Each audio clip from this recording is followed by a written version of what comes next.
Man humiliates black twin sisters in restaurant. It was the worst mistake of your life. Have you ever seen what happens when kindness knocks on the wrong door? It was late afternoon. The cloudy sky reflected exactly the mood of a neighborhood, where not everyone is welcome, or at least not equally. Isla and Luma, two 10-year-old black girls, shyly entered that elegant cafe with a smoked glass window and the smell of expensive cinnamon. In his hand, a little blue pot. Inside, lunch prepared by their grandmother, who was waiting for them outside with a crochet bag on her lap. But why did they get in there? It wasn't for status, not even for luxury. It was just for heat. Girl, can you heat our snack in the microwave, please? Ayla's voice was low, almost musical, as if afraid to bother. Luma held the edge of her sister's coat, her eyes attentive to every detail of the attendant. French nails, starched shirt, a golden brooch on her chest. The woman looked at them, then to the little pot, after into nothingness. Have you ever been politely ignored? The break was longer than necessary, and the silence colder than their snack.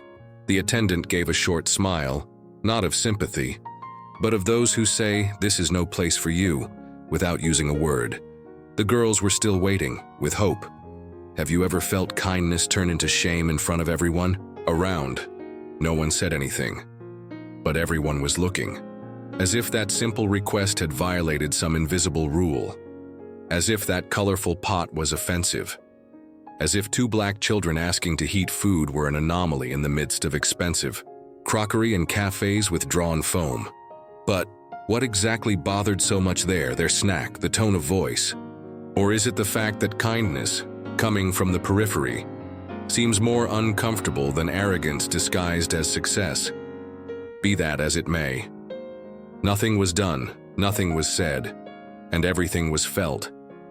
And it is in this silence that history begins to burn, not in the microwave, but in the consciousness of the observer.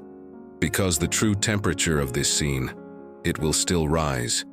You've already been judged. Just because you exist in a place where they think you shouldn't be. The Beau Cafe remained silent, but not for long. Sitting near the window, at a table for two that he occupied alone, a man in a dark suit slowly swirled his spoon at the bottom of the cup. Golden watch on his wrist, shoes shining as if he had never touched the ground on the street. He saw it, heard, and he decided to speak. These kinds of people, it goes anywhere these days, right? The sentence came out low, but with enough volume to cut the air. The attendant pretended not to hear, but his shoulders stiffened. And the hall stopped.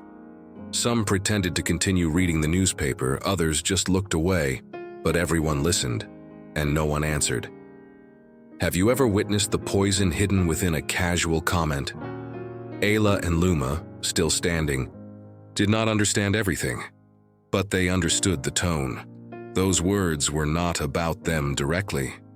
They were against everything they represented. Black childhood, simplicity, hope that the world can be kind. Luma looked at her sister as if asking for help with her eyes. Ayla took a step back, as if her presence was an invasion. They had done nothing wrong. They only asked to heat up a snack. But the answer was a judgment. Cold, calculated, socially accepted. And what is more dangerous, explicit prejudice? Or the one who hides behind jokes told by men in suits? The man turned his spoon again, satisfied, as if he had done justice to the environment he believed he controlled, as if the simple fact of being there, consuming, gave him the right to define who belongs and who should leave. And the girls? They lowered their heads, the little pot still in his hands, but now heavier, as if they carried, in addition to rice and beans, the weight of the embarrassment they did not ask to live. What about you? What would you do if you were there? Because sometimes the silence of those who watch can hurt as much as the word of those who humiliate. And the most ironic, it's just that that man still had no idea who those two girls were, but he was about to find out. I can continue with point 3 if you wish. Do you want me to follow? Perfect. Here's the narrative text of point 3, the silence of the twins. "It's okay, we're going away," keeping the emotional tone, detailed and with hooks. How many times does a child swallow his tears just so it doesn't seem like a problem? Ayla pursed her lips. Luma still held the pot, but now she trembled. Neither of them cried, neither answered. They just nodded, their gaze lost on the light marble floor, as if learning too soon that kindness has a limit, and often the limit is the skin you carry. "All right, we'll leave." It was Ayla who said it, in a low voice. No resentment. As someone who knows that the world does not always listen to what comes from the mouth of a black child. Luma just nodded, and together they turned towards the door. But something has fallen. A piece of paper, half crumpled, escaped from Luma's backpack. A drawing. But not just any, it was a colorful sheet, with a blue marker and notes by hand. A prototype of a water filter made with a PET bottle, sand and charcoal. A school project, an award-winning work, a silent pride. And where did it fall? Right at the feet of the businessman. He didn't see it, he stepped on it, like someone who steps on the ground. Not knowing that there was proof that those girls knew how to transform more than dirty water into drinkable water. They knew how to transform abandonment into a solution. They knew how to transform silence in revolution, but no one looked at the paper. No one asked what it was. The only thing that seemed to matter there was that they were leaving. But why is it that everything that bothered so much? Was it just their presence? Have you ever stopped to think about how many stories, talents, achievements are ignored just because they come from the periphery? The girls left, without raising your voice, without arguing, just with the same cold pot in his hands and a piece of his heart crumpled on the floor, now along with that forgotten drawing under the shoes of those who think they are bigger. But fate. There are strange ways of rearranging what is fair, and sometimes it all starts with a dropped paper. Have you ever felt the air change? When someone finally says what no one had the courage to say? The girls were almost at the door when a voice echoed from the back of the cafe. A firm voice without raising the tone, but which made everyone turn their necks. It wasn't a scream, it was presence. These girls have already done more than a lot of people in here. Silence. It was a black woman with braided hair and discreet glasses, sitting alone with an open book in front of her. Until that moment, I had not said a word. He observed everything. But what she saw, it was more than most wanted to see. "Do you know who they are?" She continued, standing up calmly, as if carrying the weight of many stories on her back. The high businessman frowned. The attendant froze, and the eyes of the room now turned to her and no longer to the girls. These two were awarded at the National Science Fair. Their water purification project is being used in 3 riverside communities in the north of the country. At 10 years old. Now, silence had another weight.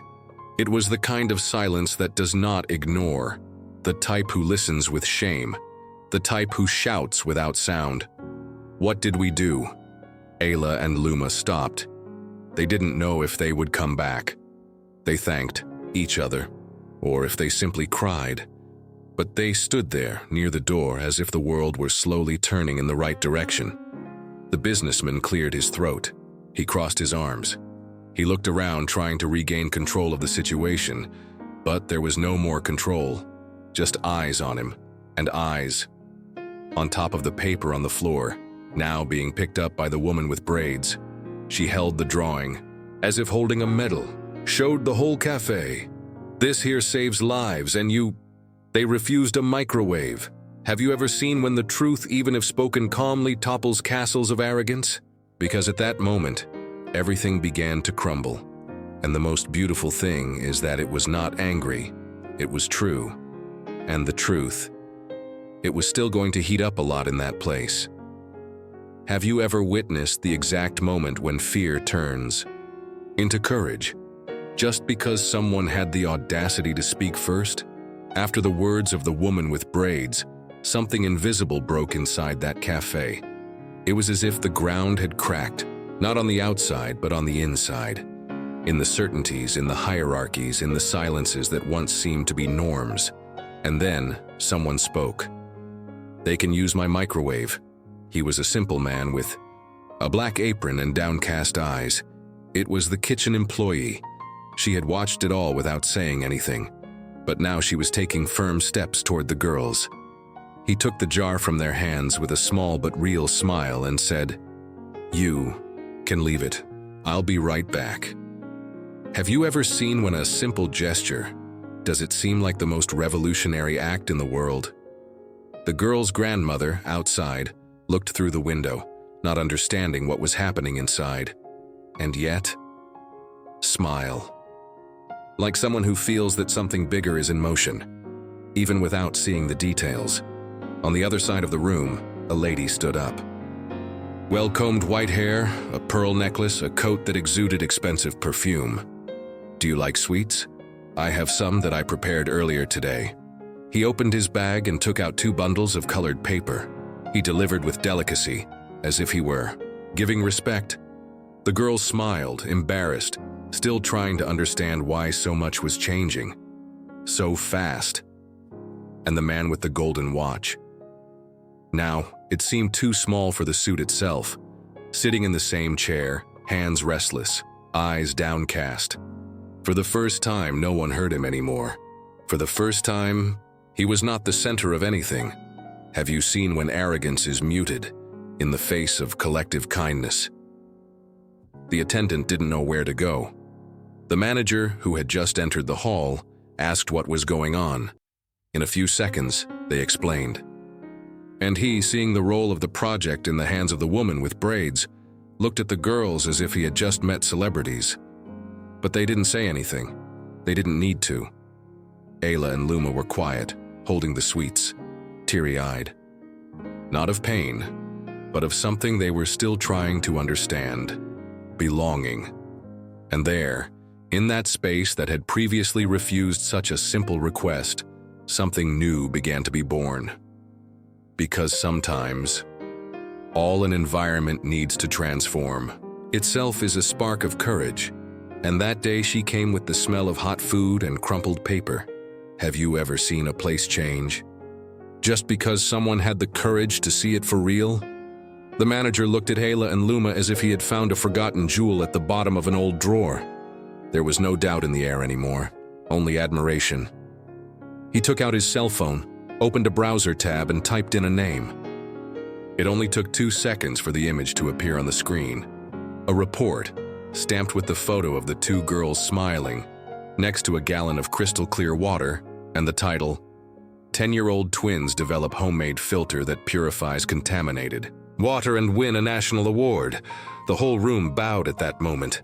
Not only can you come back whenever you want, how I would like to ask permission to put this picture of you on our wall of honor. The manager spoke respectfully. It wasn't marketing. It was no excuse. It was reparation. It was pride.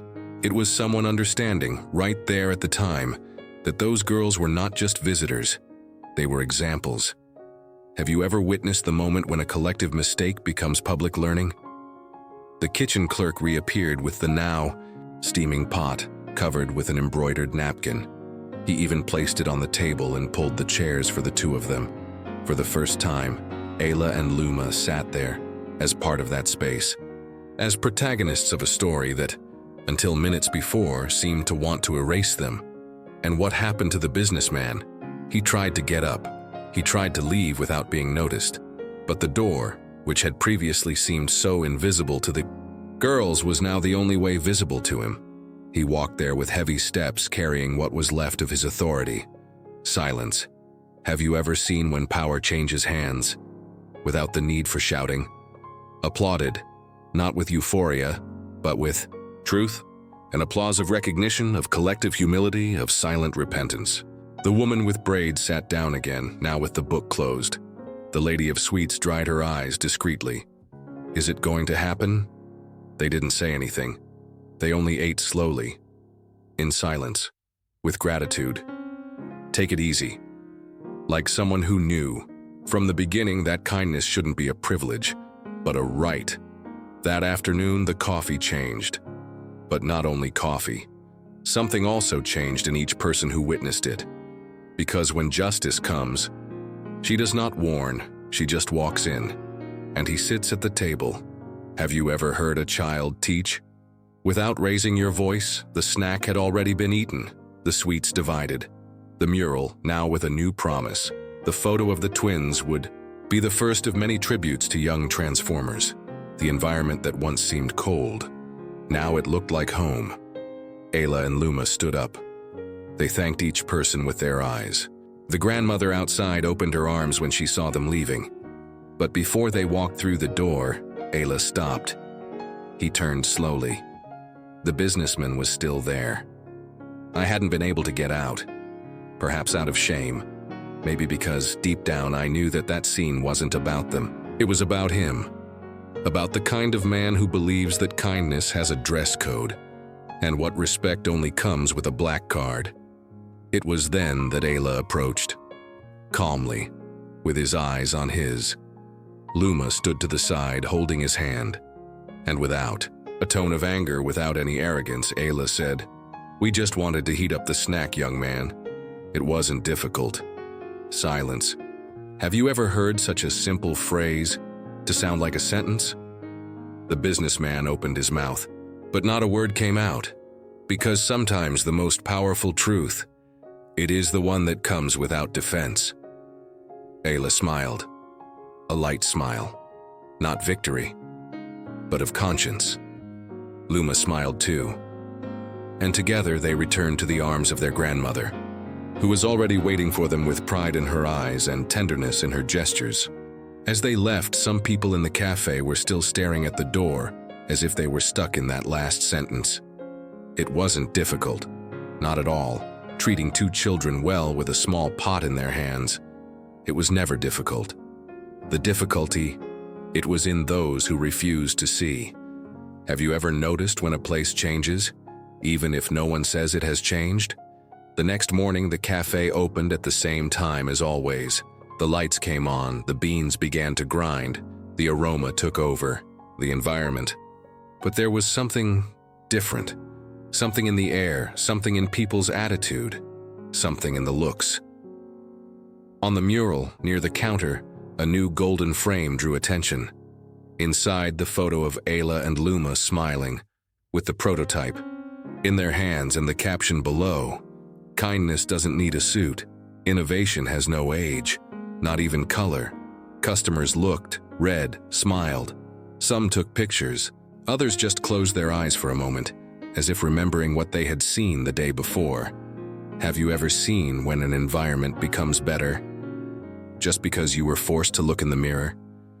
The kitchen employee, now with his name stamped on a new badge, was the first to be greeted.